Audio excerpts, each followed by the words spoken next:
Few inventions have had such a major impact on our lives as the internal combustion engine and subsequent development of the motor vehicle.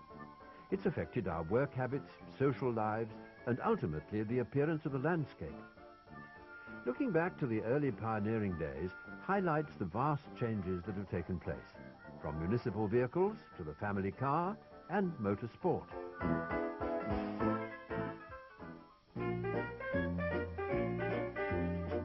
We begin the program with Vincent's of Reading in 1908.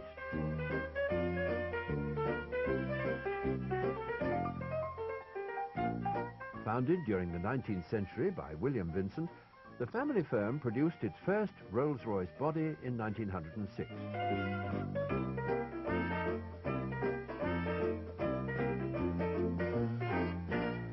William Vincent had previously become known as a successful carriage builder, but by 1904 the motor business was firmly established. It not only produced new vehicle bodies, but carried out maintenance and repairs, as well as acting as agent for new Renault, Hotchkiss and Panhard cars which were imported. When William died, his sons William and Harry ran the firm, and the business went from strength to strength. In 1907, a contract was signed with Mr. Austin of the Austin Motor Company to distribute his cars.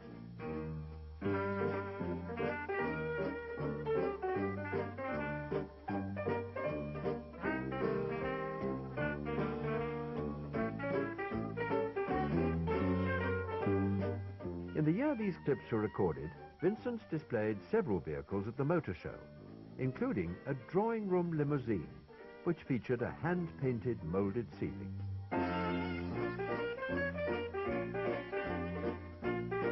In the same year, they also introduced the first motor taxicabs to Reading.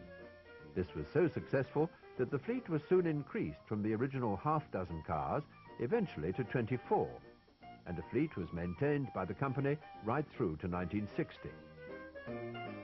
Whilst the car business flourished, in 1912, Vincent's began specialist production of horse boxes. This too was a great success, and at one point the firm claimed to be the largest and most up-to-date works in the British Isles, although this was later changed to southern counties. They retained the Castle Street premises we see here, but the growth of the business led to new showrooms and workshops being built during the 1920s, the largest of which, in Station Square, had garage space for 350 vehicles under one roof and 40 lockups behind the ground floor showroom, complete with waiting room and even changing rooms for owners and their chauffeurs. The early 1930s proved a difficult time for the company, but having weathered the Depression, Vincent's concentrated on their horsebox production. During the war years, they fitted Rolls-Royce Merlin engines into Spitfires and maintained military vehicles.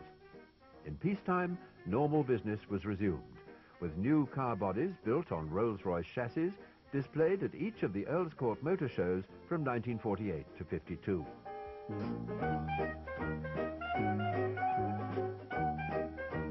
Whether producing vehicles for aristocrats or horses, it's perhaps Vincent's quality finish and attention to detail for which they're best remembered.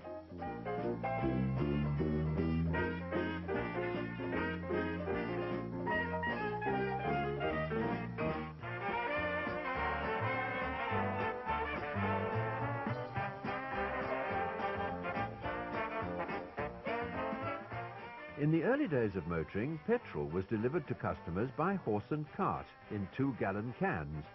But in the 1920s, the Automobile Association opened Britain's first roadside filling station at Aldermaston in Berkshire.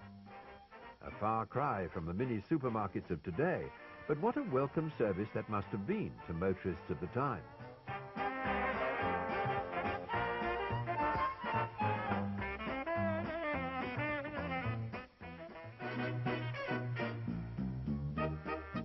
When cars first took to Britain's highways, there was no central administration for roads.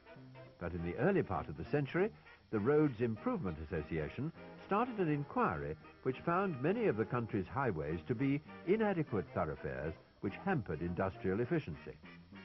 However, it wasn't until 1909 that the Road Board was established, designed to allocate money to councils for road improvement schemes. These scenes from 1932 show the building of Spitfire Bridge near Winchester. As the volume of traffic grew, so too pressures increased not only to improve, but construct new thoroughfares.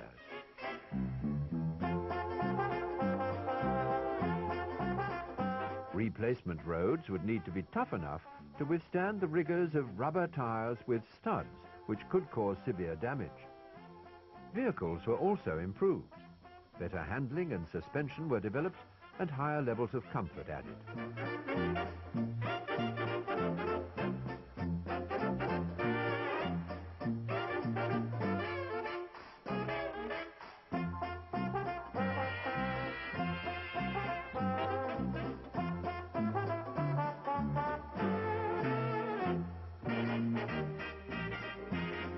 As the demand for private motor cars grew among the more affluent, car companies realized the potential of promoting their products on film.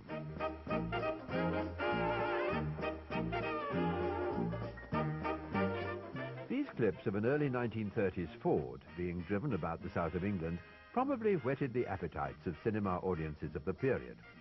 They no doubt enjoyed seeing the polished coachwork glinting amid the sun-drenched English countryside, whilst admiring the vehicle's handling and practical abilities. Today, such films have the added attraction of providing us with a unique window on the past.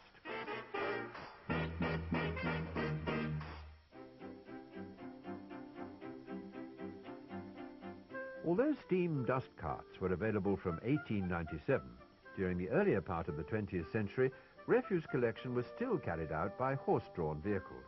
But gradually, simple trucks with sliding panels to prevent the rubbish blowing away were introduced. Later, more sophisticated rear-loading vans came in. As you may have guessed, this pre-war film shows a demonstration of a new vehicle, rather than a fly-on-the-wall look at dustmen at work. Nonetheless, just look at the trouble this man goes to in collecting a household's waste.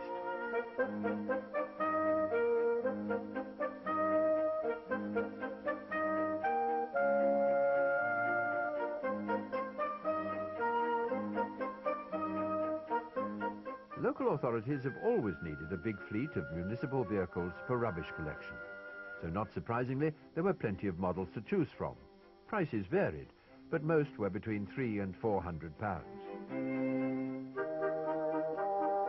At the end of the round, the truck was automatically emptied, ready to start all over again.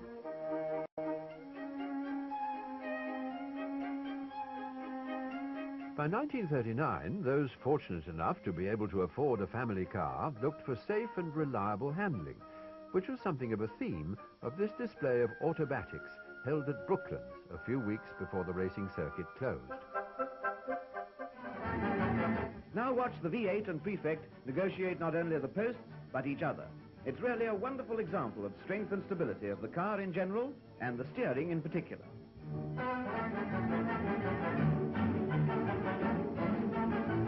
Strength, stability, and suspension are evident here.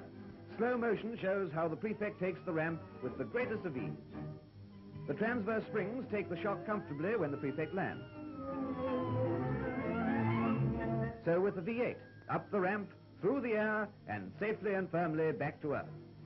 Here's another example. Two V8s, with one side on the ramp and the other on the ground. Only the inherent stability of these wonder cars enables them to keep their course safely. It was filmed at the rehearsals for the great Ford Motor Gymkhana, which drew a record crowd to Brooklands on June the 17th, 1939. Over 30,000 enthusiasts were attracted, a fact in itself very flattering to the organizers. There was fun, there were thrills. In this automatics film, we are only concerned with the thrills, so let's watch the V8s disport themselves. On the concrete track, or the turf border, these V8s twisted and turned at speed, the cars responding to their drivers like thoroughbreds, which they really are. Through plate glass. What a thrill for the crowd and driver. They would have been even more thrilled had they been able to see in slow motion. No damage except to the plate glass. Fire was the next obstacle.